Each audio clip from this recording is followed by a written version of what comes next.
तो आज हम भारत की एक बहुत ही मशहूर लोक भय कथा छलावे की कहानी को जरा गहराई से समझने वाले हैं। ये सिर्फ एक और भूत की कहानी नहीं है। नहीं, ये कहानी गरीबी, अंधविश्वास और इंसान के मन में छिपे सबसे गहरे डरों की बात करती है। कहानी की शुरुआत होती है डोंगरीला गांव से। अमावस की काली रात, घना अंधेरा और एक अजीब सी खामोशी। बस ये पहली लाइन ही एक ऐसा माहौल बना देती है जहां लगता है कि अब कुछ भी हो सकता है। यही तो इस कहानी का कह सकते हैं दिल है। एक तरफ है पेट भरने की मजबूरी और दूसरी तरफ है जान जाने का खतरा। तो चलिए देखते हैं कि कैसे ये कहानी इन दोनों के बीच के टकराव को हमारे सामने रखती है। तो सबसे पहले हिस्से में हम कहानी के मेन कैरेक्टर भोला से मिलते हैं और उन हालातों को समझते हैं जिन्होंने उसे उस खतरनाक रात में जंगल की तरफ धकेल दिया। यहाँ पर आकर कहानी का असली संघर्ष सामने आता है। भोला की पत्नी सुमन उसे बार बार रोक रही है, कह रही है कि अमावस की रात है, मत जाओ। लेकिन भोला के लिए लकड़ी काटना सिर्फ एक काम नहीं है, ये उसके परिवार का पेट पालने का एक लौता जरिया है।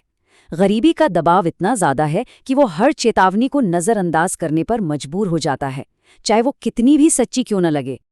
और अब कहानी उस मोड़ पर आती है जहां हमें पहली बार उस जंगल के छलावे के बारे में सुनने को मिलता है। गांव वालों की बातों से उसकी एक तस्वीर बनती है। और ये सिर्फ अंधविश्वास नहीं है, ये आने वाले खतरे की आहट है। चाय की दुकान पर बैठे गांव वाले भोला को पहली चेतावनी देते हैं और वो सीधा सीधा कहते हैं, आज छलावा रास्तों में भटकता है।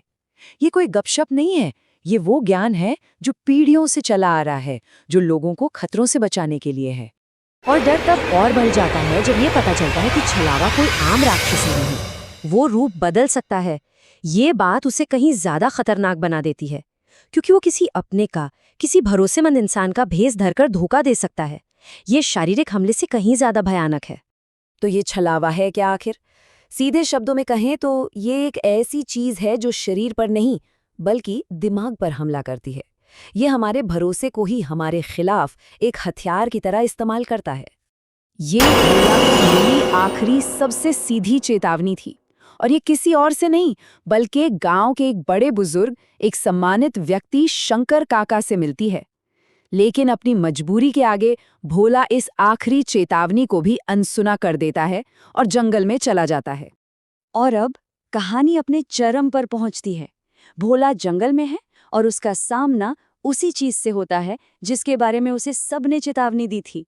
छलावा एक एक करके भोला के भरोसे को तोड़ता है। पहले वो उसकी पत्नी का रूप लेता है, फिर एक सम्मानित बुजुर्ग का, और आखिर में वो भोला को उसकी अपनी ही पहचान पर सवाल उठाने के लिए मजबूर कर देता है। हर एक रूप पिछले से कहीं ज्यादा भयानक है। ये शायद कहानी का सबसे डरावना पल है। भोला को अपने ही हमशक्ल का सामना करना पड़ता है। सोचकर देखिए उस खौफ के बारे में जब किसी का सबसे बड़ा दुश्मन वो खुद ही बन जाए। छलावे के ये शब्द, ये मनोवैज्ञानिक आतंक का सबसे ऊंचा स्तर है। वो भोला को शारीरिक रूप से नहीं बल्कि मानसिक रूप से तोड़ना चाहता है, उसकी पहचान ही छीन कर। लेकिन कहते हैं ना, हर अंधेरी रात की सुबह होती है। तो अब देखते हैं कि भोला इस भयानक जाल से कैसे निकलता है। ठीक उसी पल जब लगता है कि अब सब कुछ खत्म हो गया, भोला को शंकर काका की कही एक बात याद आती है। लोक कथाओं में अक्सर राक्षस की कोई ना कोई कमजोरी जरूर होती है, और यहाँ लोक कथा का वही ज्ञान भोला की जान बचाता है। भोला का हथियार कोई तलवार या बंदूक नहीं बल्कि एक साधारण सी लालटेन है, और एक बहुत शक्तिशाली प्रतीक है। ये हमें बताता है कि कभी-कभी सबसे बड़े और गहरे अंधेरे से लड़ने के लिए हमेशा बहुत बड़ी ताकत की जरूरत नहीं होती। कभी-कभी बस थोड़ी सी रोशनी, थोड़ी सी उम्मीद ही काफी होती है। लेकिन कहानी यहाँ खत्म नहीं होती। भोला बच तो जाता है, पर छलावा जाते जाते एक धमकी दे जाता है। इससे ये साफ हो जाता है कि ये जीत बस कुछ वक्त के लिए है, खतरा अभी टला नहीं है। और यही अधूरापन डर को जिंदा रखता है। तो इस पूरी कहानी से हमें सीखने को क्या मिलता है? आखिर ये कहानी कहना क्या चाहती है?